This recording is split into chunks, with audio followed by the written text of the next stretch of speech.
If you've ever stared at a Disney trip cost estimate, $15,000 for a week, flights, park tickets, hotel, the whole thing, and you felt your stomach drop, and then you immediately felt guilty for even wanting to take that trip, then this video is for you. Because today, I'm going to walk you through the exact numbers of a millennial family asking that question. And by the end, you're going to have a framework that tells you with actual math whether you can afford your own version of this Disney trip.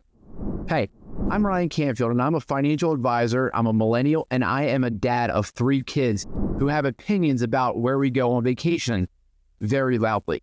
And what I've noticed working with millennial families making great money is that almost all of them feel one of the 2 things when they look at that big family expense.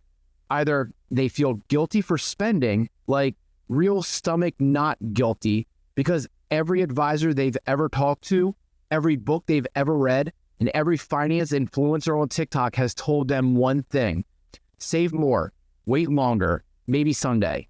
And now that they're 35, 38, 41, the kids are growing up fast, and someday is starting to feel like a lie, or they feel behind, like they must be doing something wrong because despite making really good money, this trip still feels impossible. Here's what I've learned in years of actually running these numbers. Most of the time, both feelings are wrong. The math almost always works, but people just don't know how to do it.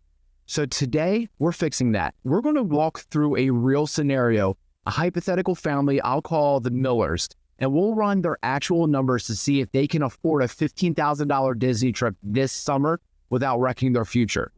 Here's the setup. The Millers are both 37. They have 2 kids, ages 8 and 5, and they live in the Midwest. Their household income is about $385,000. She's a physician, and he runs a small marketing agency. Their savings profile: they have about $320,000 in combined retirement accounts, $60,000 sitting in a brokerage account, $45,000 in cash emergency fund, and they have $35,000 in 529 plans for the kids. Currently saving about 14% of their gross income toward retirements. Their debts: they have a mortgage at about 3.1%, sitting around $480,000 remaining on a $600,000 home, and they have no other debt. They came to me saying, Ryan, the kids are the right ages. Our oldest still believes in magic. If we're ever going to do the full Disney thing, now is the window. But $15,000 feels like a lot. Can we actually do this without blowing up our retirement? So let me pause here because I want you to notice something. This is a family making $385,000 a year with over $400,000 saved, who are scared of a $15,000 vacation. That's not a financial problem. That's a framework problem.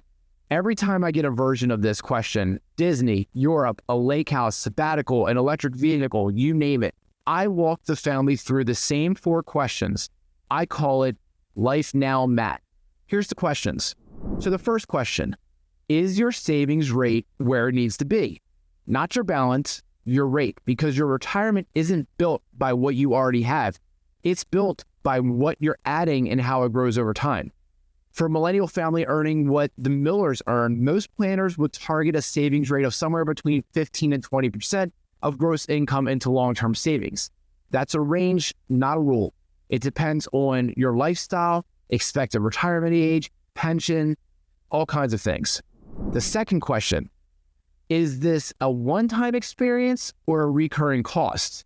This is the question that most people skip, and it's the most important one. A $15,000 Disney trip that happens once when the kids are 8 and 5 is a completely different financial animal than a $15,000 trip that happens every single year. One is a blip, the other is a lifestyle. So when you're evaluating any big expense, you have to decide, is this a one-time thing or am I committing to an ongoing category? The third question: what is the true opportunity cost? Honestly, this is where I see people freak themselves out. They'll take $15,000 and punch it into a compound interest calculator at 8% over 30 years and get a number like $150,000 and have a full-on panic attack. I can't afford this trip. I'd be giving up $150,000 in retirement. That math isn't wrong, but it's incomplete because that calculation assumes you do nothing else different. no other adjustments, and that $15,000 would otherwise be invested. Neither of those things is usually true. The honest opportunity cost question is this: given my current savings rate, my current trajectory, and my actual other priorities, does this specific expense meaningfully change my timeline to financial independence? Sometimes the answer is yes. Sometimes it moves my retirement date by 3 months. Those are very different answers.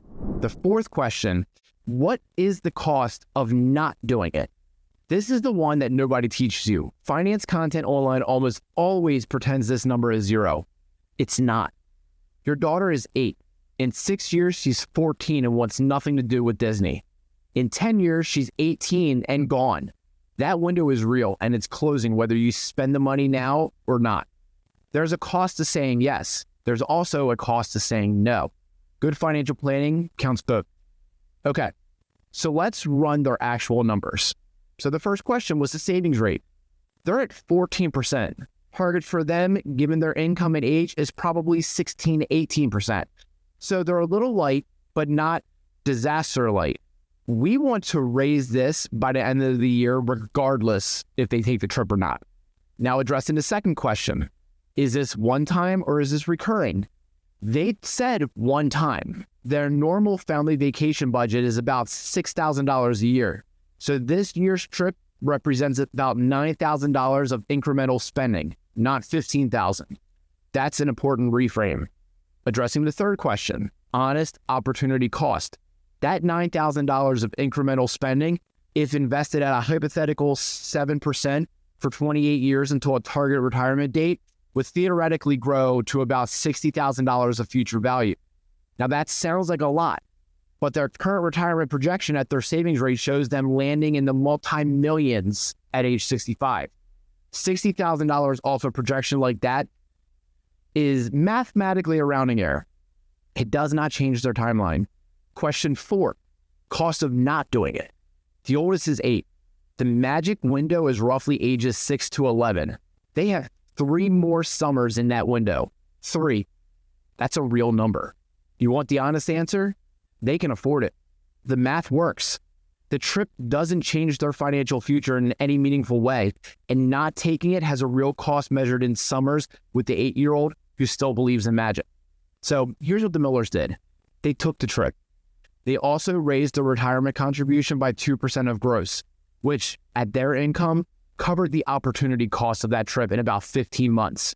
On paper, the retirement projection barely moved. In real life, they came home with 2,000 photos and a 5-year-old who will talk about meeting Mickey for the rest of her life. Here's the part that surprised me. The guilt didn't go away the moment they booked the trip. It went away the moment they did the math. Because once you see the numbers, once you understand what this expense actually does and doesn't do to your future, you stop operating on vibes and you start operating on reality. That's what I want this channel to give you. The math, the framework, the permission. You could run this on anything. Here's how. Take whatever big expense is sitting in the back of your mind right now. The trip, the kitchen, the EV, the second car, the summer sabbatical, anything. Write down what your current savings rate is as a percentage of gross income. Decide honestly, is this one time or recurring? If recurring, what's the actual number? Do the compound math on the incremental amount, not the full amount, over your actual time to retirement. And ask yourself what not doing it costs, not financially, emotionally, time-wise. If the math works and the life side is meaningful, you have permission. If the math is tight, you might need to adjust your savings rate first and then take the trip next year. Either way, you're making a real decision, not operating on fear. If this was useful, I wrote a whole ebook that walks through more of these frameworks. It's called Mastering Millennial Money, and you can grab it free in the description below. And if you want to talk about your own version of this Disney question, your own can we afford it, there's a link to book a quick intro call down there too. No pressure, no pitch, just a conversation. And subscribe, hit the bell, because next video we're breaking down the 5 tax mistakes I see Henry households making before 40. And a couple of them are quietly costing 6 figures. Live now, plan smart. I'll see you in the next video. you.